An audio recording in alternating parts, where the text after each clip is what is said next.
Hey, what they do, man? We're going to talk about some real stuff today, man. We ain't going to worry about who sold all the dope, who sold all the big-time dope boys, prison life. We ain't talking about that today, man. We're going to talk about some real things going on in our communities around the world. I ain't going to say around the world, but I know here where I live at in the United States. You know, remember, they're united. So, you know, I'm finna go and give you some game. But before we even do that, make sure if you got a loved one in prison, federal or state prison, you make sure you send them a copy of Street Elements magazine. We're the #1 magazine publication in the nation. We've been doing it for 16 years. If you got a loved one doing time in prison, I don't care how many phones they got, tablets, every night around about 8, 9 o'clock when they finna shut them doors or tell everybody to get on the bunk for master roster count, people going to be running around looking for something to read. I don't care if it's a Western book or a book in Spanish. I don't care what it is. An old newspaper. Them guys going to be looking for something to read. So as long as you got guys in prison, they're going to always need something to read. But inside of here, they can learn a little something. And they're going to see them cheeks now. They're going to see them cheeks, but they're going to get to learn a little something, all right? We've been doing it for 16 years. We're the #1. And listen, if your family member get one of these, this is like an exclusive. You know what I'm saying? They the only one on the compound with this. Ain't everybody don't have one of these. These like exclusives, you know? So if they get one of this, they got something they can ride out for a long time, and they're going to be the only one with it, you know? I don't print too many of these for the prisons. I do most of them now digital and online. But look at here, if you got a loved one in prison, don't hesitate to send them a copy today. Make sure you send them a copy today, and that'll help us keep doing what we're doing. Let's keep educating these guys and giving these guys good and great content. But once again today, we got some stuff we got to talk about, man. Are y'all really paying attention to what's going on in the streets? What's really going on in your communities? All the communities that we was getting money in, you know, all the projects that was around these different cities, like in Miami, you had all the different projects. You had all the projects down in Tampa, Orlando, Jacksonville, wherever you go with big time projects at. Well, a lot of people was getting money at. We were doing our thing, making all this bread and going back and forth to prison. You know what I'm talking about? The projects. The projects, right? Well, you know they closing the projects down. Listen to what I just said. They closing the project down. Yeah. So what they do when they close the project down? Where do the people go that was housed in the project? Housed in the project, like a housing unit in prison.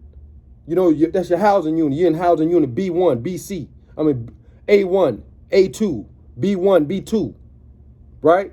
So these projects, the same things they got inside, they closing them down. Now check this out. Ever since the 80s, right? In the 90s, in the 2000s, all the way up to the present day, all this money we done made out there in the streets, all these big dope boys we talking about, right? Everybody done had a chance to make some money, right? Where it went at, dog? Where it went at? Went right back to them people.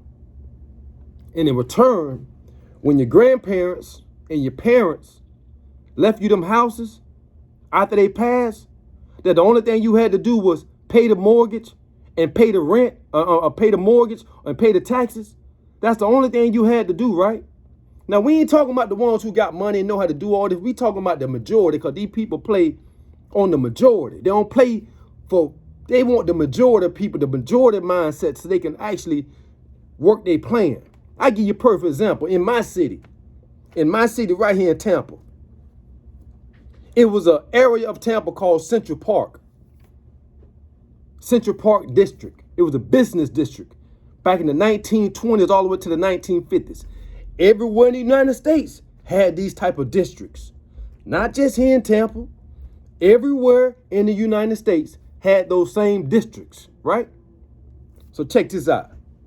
Those districts were sitting in prime, they was prime real estate.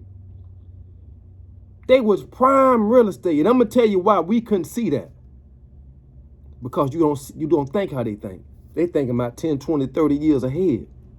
So that area today that once used to be called Central Park, that was once a housing projects, built like in the 1950s or whenever they got built.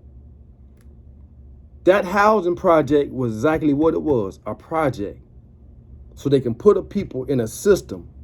And when it's time for them to remove that project, so they could come in and get all that land back again and make it part of downtown and part of everything else got going on, those people would be moved out. Now, this is the sad part. This went around the whole United States, not just here in Tampa. All around the world, the same thing going on. I'm pretty sure if you had communities that was dope infested at one time, most of those communities had been revitalized and redeveloped, and a lot of property had been sold right up under your nose, and a lot of homes that was once owned by people of those neighborhoods has been given up by the family members who didn't know what to do with the properties or who didn't care nothing about the properties. They'd rather go pay rent. I'm gonna tell you the mindset. I'm gonna give you a short little story in the midst of all this. I got a partner who purchased a house. You know, he a dope, but he purchased the house. He put the house in his daughter's name. Now, he doing a good gesture to himself and for her. He don't want to put it in his name because he think if anything happened, they're going to take it from him. That's a dope boy mentality. So he put it in the closest thing to him, which is his daughter. And he fixed the house up and thinking in return, if something ever happened to him, she'll have a house and she'll always have a place to stay. Well, he did. He bought the house, fixed the house up. He was in the house for about a year and some change, maybe a year and a half, two, fixed the house up. And she went and sold the house right from up under him. Her baby mama convinced her to sell this house. And when she sold the house, she's still living in the projects. Now, let me tell you the mindset that's a fucked up mindset. Excuse my language, but that's a fucked up mindset. You mean to tell me your daddy purchased you a house? Something that you would probably never be able to do for yourself. And then you went and took it and sold it and rather live in the projects. Rather live in the projects that's about to be closed down. The same project this young lady is living in is about to be closed down right now. That's the mindset of the people in the urban community. The majority, not all of them, the majority. Yeah, that's what's going on, man. Today, I went inside some of these motels in my city, and I just was paying attention. I see a lot of kids in the motel. I mean, I thought I was in the projects back in the 90s and the 80s. How many kids I seen run around the motels? How many kids I see being raised in the motels? It's equivalent to what I seen in the 80s and the 90s in the projects. Now, you tell me something ain't wrong with that picture. And matter of fact, how did they get there? I know, but do you know how they got there? Because when they closed them projects down, and now you got to go try and go somewhere and get housing. Oh, let me see your record. Oh, you may have a felony. Oh, your baby daddy got a felony.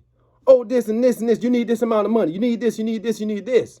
Now a lot of these people don't have all of that, so they're forced to go live in a motel. And let me tell you something. Living in a motel is more expensive than living in a house. Just do the math. I don't know what it is in your city, but over here the average is about $80 to $90. $80 to $90 a night to live in a motel. Now, you may have 4 people living in this one room. So that's $20 a piece. They can pay for their room. But you mean to tell me this great country of ours that's supposed to be so great can't come up with a situation to help these people get in a stable housing and stop draining their goddamn pockets for $80 a night? Let's do the math. Say they're spending $85 a night times 7 nights. That's $595 a week times 52 weeks. They spend $30,940 a year to live in a motel. $30,940 if they're paying $85 a night. $30,940. Times 5 years, they done paid $154,700 to the motel owner. Right? They damn near done paid for a house. They damn near done paid for a house in 5 years. What if they're in the motel for 10 years? Times 2. $309,400 to live in a motel for 10 years. And the price gonna go up. So it's gonna probably be close to $350. You draining the people pockets, man. When they close down them housing projects, which, hey, don't get it twisted, it do look better. But what about the people that you were supposed to help with urban renewal? Urban renewal was the system put in place to put our people in the state where they at now. And it was a 30-year plan. This was not a 5-year plan. This was a 30-year plan. 40-year plan. And I'm looking at the motel situation in my city, and I see families living in a motel. Black, white, it don't make a difference. Poverty don't have no color. Yeah. At the end of the day, even adult boys don't have a place to stay because they got felonies on their records. And the girls they messing with, man, come on, man, this shit crazy out here, man. If y'all don't see nothing going on, man, y'all tripping, man. But I'm telling you, the life that we live in, it's crazy out here, man. You know, so this was on my chest that I just wanted to bring it out there. Maybe y'all ain't aware of what's going on around you.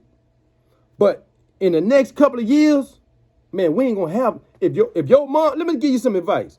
If your parents, your grandparents, or somebody leave you some goddamn property, a house, somewhere to stay, you better bet your ass you better hold on to it, pay them goddamn taxes, pay that mortgage off, so you can have you goddamn food, water, and shelter. Because now your ass gonna be on the streets, man. Your ass gonna be on the streets. Make it happen or you capping. And before we go off, man, look at here, man. Go ahead and go to my website. If you want to go to TikTok, you may get them higher price on TikTok. And copy a copy of Street Elements magazine, man. The #1 magazine publication in the nation. Believe that. Make it happen or you capping.